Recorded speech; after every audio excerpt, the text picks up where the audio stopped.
L'Arabie Saoudite s'est rangée du côté des États-Unis contre la Russie, suite à la visite de Donald Trump à Riyad. L'Organisation des pays exportateurs de pétrole augmente significativement sa production de pétrole pour le troisième mois d'affilée, impactant ainsi son prix sur le marché mondial. En particulier, les ministres des pays de l'Organisation des pays exportateurs de pétrole ont convenu lors de la réunion de samedi, le 31 mai, d'augmenter encore la production de pétrole de 411 000 barils par jour à partir de juin. Mais ils ont agi de la même manière durant les 2 mois précédents. Certes, cela affectera les prix du pétrole, mais il ne faut pas pour autant encenser trop vite l'Arabie Saoudite. Parce qu'en partie, c'est justement elle qui a provoqué la hausse des prix qui a eu lieu sous Joseph Biden, la hausse des prix du pétrole. Je m'appelle Alexei Pesci. Aujourd'hui, nous sommes le 1er juin selon le calendrier.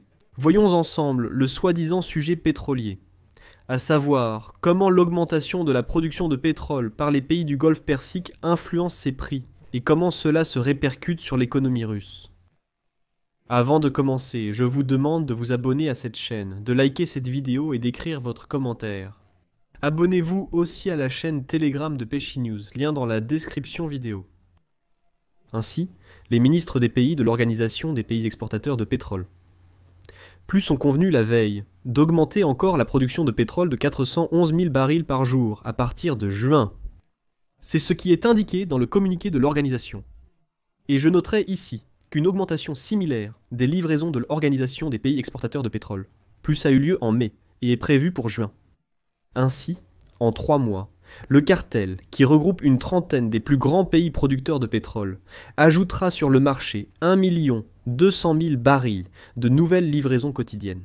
C'est un maximum depuis 2020, lorsque l'Organisation des pays exportateurs de pétrole a levé les restrictions strictes imposées pendant la pandémie.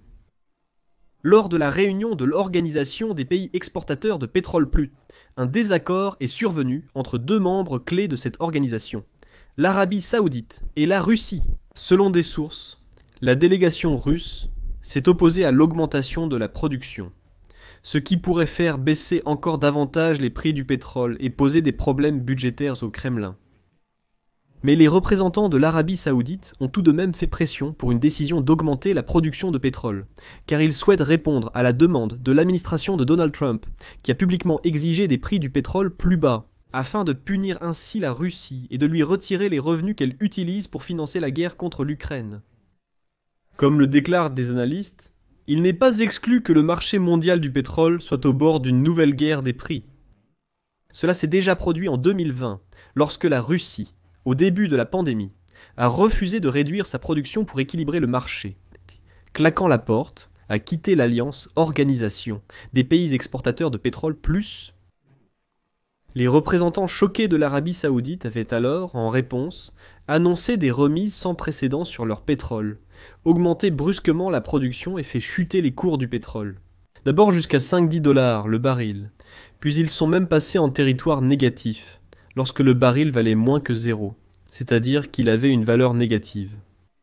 1 mois après toute cette situation, le Kremlin a été contraint de capituler. La Russie est revenue dans l'Organisation des pays exportateurs de pétrole et, dans le cadre du nouvel accord, a été obligée de réduire sa production plus que tout le monde.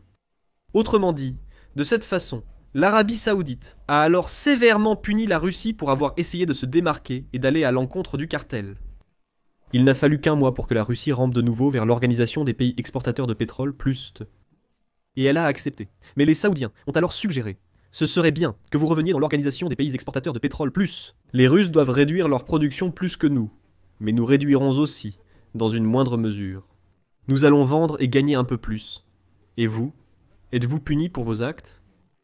Selon le plan de l'Arabie Saoudite, l'Organisation des pays exportateurs de pétrole doit augmenter la production de 2 200 000 barils par jour.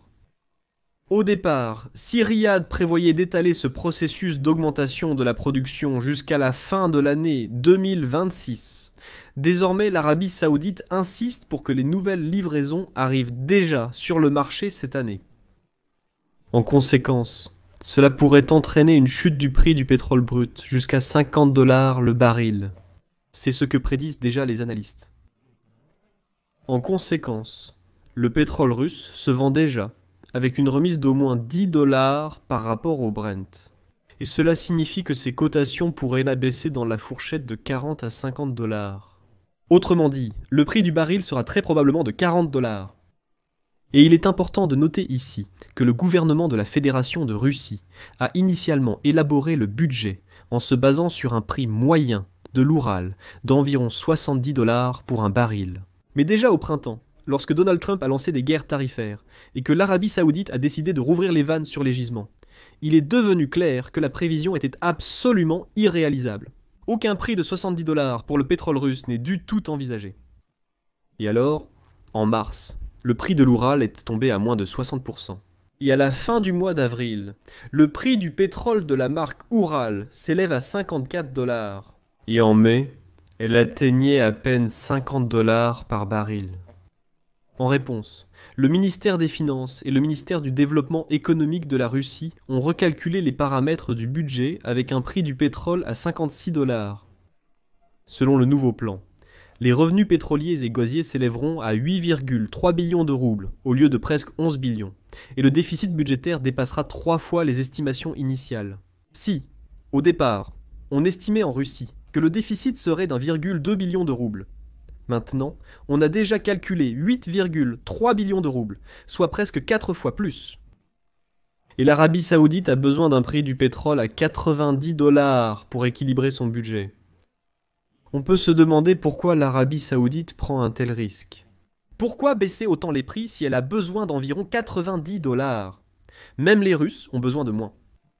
Mais Air Riyad peut abaisser ce seuil en produisant plus et par conséquent en gagnant sur les volumes. Les Saoudiens peuvent se le permettre. Ils ont déjà fait ce genre de choses plus d'une fois. Mais, vous savez, dans cette situation, il ne faut pas trop vite faire l'éloge du cartel Organisation des pays exportateurs de pétrole plus, parce que les prix élevés du pétrole, grâce auxquels la Russie a gagné énormément d'argent, c'est quand même leur œuvre. L'Organisation des pays exportateurs de pétrole plus, au contraire, pendant des années, a réduit les quotas de production, essayant d'atteindre un prix de 100 dollars le baril. Donc, l'idée fixe du cartel était que le prix grimpe jusqu'à 100 dollars pour un baril de pétrole, mais cela n'a pas marché. L'extraction de pétrole de schiste, principalement aux États-Unis d'Amérique, comblait activement les vides qui se formaient après que l'Organisation des pays exportateurs de pétrole plus réduisait sa production. Ce n'est pas pour rien que l'année dernière, les États-Unis d'Amérique ont atteint un record historique dans l'extraction de pétrole de schiste. Désormais, l'Arabie Saoudite reconnaît enfin qu'ils ne verront pas le baril à 100 dollars. Et ils ont adopté une stratégie d'augmentation de la production afin de faire baisser les prix et d'évincer du marché cette fameuse huile de schiste concurrente. Ils font ça périodiquement, parce que leurs coûts de production sont tout simplement dérisoires. Contrairement aux producteurs de schiste et à certains autres pays. Lorsque les prix chutent fortement, l'extraction du pétrole de schiste devient totalement non rentable et doit s'arrêter. Au final, pour avril, mai, juin et juillet, la croissance de la production sera d'1 400 000 barils par jour, soit 4 fois moins que ce qu'ils avaient réduit à l'époque. Mais même cela suffit pour une baisse agréable des prix. En réalité, oui, nous constatons une hausse de la production, ce qui peut faire baisser les prix du pétrole pour la Russie. Mais il faut se rappeler que si nous prenons le point de départ, ils avaient réduit beaucoup plus, ce qui a conduit à une forte augmentation des prix. Quand Poutine a-t-il pu en profiter, l'Ukraine? Cette histoire réjouit, car la Russie souffre grandement de la chute des prix. Les revenus pétroliers et gaziers du budget de la Fédération de Russie diminuent, menaçant les compagnies pétrolières russes de pertes ou de revenus nuls. Mais ici, à la fin, je voudrais ajouter que la durée de la baisse des prix est plus importante que la profondeur de la chute. Je vais expliquer ce que cela signifie. C'est-à-dire, par exemple, maintenir le niveau à 60 dollars le baril pendant 2 ans est bien mieux que de le maintenir à 50 dollars pendant 6 mois. Et ensuite, une forte hausse soudaine. Donc ici, il est très important que cette dynamique soit maintenue, que l'Organisation des pays exportateurs de pétrole plus augmente constamment la production de pétrole. Et nous avons vu la courbe sur le graphique de la baisse des prix, pour qu'elle descende constamment et de façon stable pendant une longue période. Si ce n'est qu'un saut à court terme d'une telle baisse de prix, alors l'effet en sera moindre. Eh bien les amis, ici je vais mettre des points de suspension. Donnez votre avis, vos conclusions dans les commentaires sous cette vidéo. Abonnez-vous à la chaîne, cliquez sur la cloche et n'oubliez pas de mettre un like.